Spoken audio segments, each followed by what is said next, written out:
नाज़रीन, हिन वक़्तु एवान साफ़ त बदीन अॻियां जेको आहे मातली जा जेके रहवासी आहिनि उन्हनि खे जेको आहे हिकु हफ़्तो अॻु जेका पुलिस मातली पुलिस ऐं फलकरा पुलिस जेका उन्हनि जी औरतुनि जी तब्दील कई आहे, उन सां गॾोगॾु उन्हनि जेका सर्वी ज़मीन आहे उन सर्वे ज़मीन मां गैर क़ानूनी तरीक़े सां जेको आहे मशीनूं घुराए पुलिस जी मौजूदगी में आपाशी अमलदारनि जी मौजूदगी में जेका सिम कढी आहे उन हवाले सां अचो त उन ॻोठ जे रहवासियुनि सां ॻाल्हि ॿोल करियूं। ज़ोरी पुलिस जेको सो पुलिस ऑफिसरनि जेको तो मिली भगत करे कादर सातो ऐं इन्हनि जी सरबराही में कुर्बान नोतकाणी जी सरपंची में असांजे जेको सो वॾनि जी मुंहिंजे वॾनि जी गैर मौजूदगी में आऊं त उते हुउसि अब्दुल गफूर टालपुर।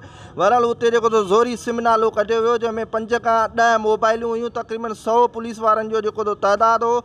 असांखे गिरफ़्तार करे जेको तो थाणे फलकारा में रखियो वियो ऐं औरतुनि खे बि उते रखियो वियो ऐं पुलिस वॾो जेको तो वॾे पैमाने ते उते पहुची जेको सो असांजी सर्वी ज़मीन मां गैर क़ानूनी सिम नालो जेको सो खोटायो आहे। मुझो भाउ आहे, उन जी सर्वी ज़मीन है 11 साढा 11 एकड़ तकरीबन, उन मां ज़बरदस्ती जेको तो पुलिस मोबाइलुनि जे ज़ोर ते कुर्बान नोतकाणी जंहिंमें सरपरस्त आला फलकरा पुलिस जंहिंजो इंचार्ज कादिर सहतो ऐं मातली पुलिस जेको सख़्तु तशदुद करे असांजे माण्हुनि जे मथां असांजी औरतुनि खे जेको मर्द पुलिस एहलकार ज़ोरी कीले मोबाइल में टंगो टाली करे खणी 12-13 कलाक खां पोइ उन्हनि जेको औरतुनि जी सख़्तु जेको तशदुद जे करे हालत ख़राब थी वई।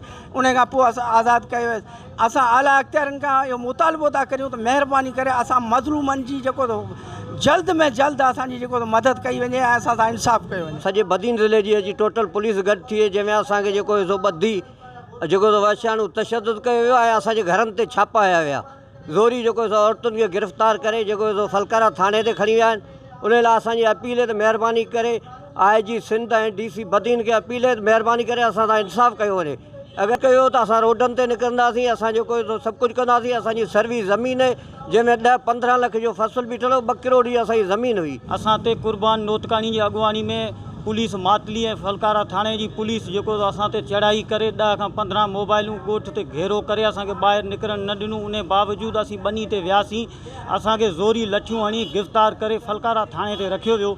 इन जे लाइ असां आला अमलदारनि खां इहा घुर था करियूं त असांखे तहफ़ुज़ ॾिनो वञे ऐं इंसाफ़ ॾियारियो वञे, जे न त असीं रोडनि ऐं रस्तनि ते निकिरंदासीं। हाणे ज़रूरत जी ॻाल्हि इहा आहे त छा पुलिस जी जेका ई पुराणियूं जेके रवायतूं आहिनि ऐं घरनि में दाख़िल थियण औरतुनि ते तशदुद थियण वारियूं जेके सिंध में कलूर जेके थी रहिया आहिनि पुलिस जे हथां, छा उहो इंसाफ़ थींदो या न, इहो सवाल सिंध हुकूमत ऐं IG सिंध खे ॾियणो पवंदो। कैमरामैन असगर खोसो सां गॾु राज़क ॾिनू खोसो, अवामी आवाज़ TV न्यूज़ बदीन। विज़िट कयो अवामी आवाज़ मीडिया ग्रुप जी वेबसाइट awamiawaz.pk।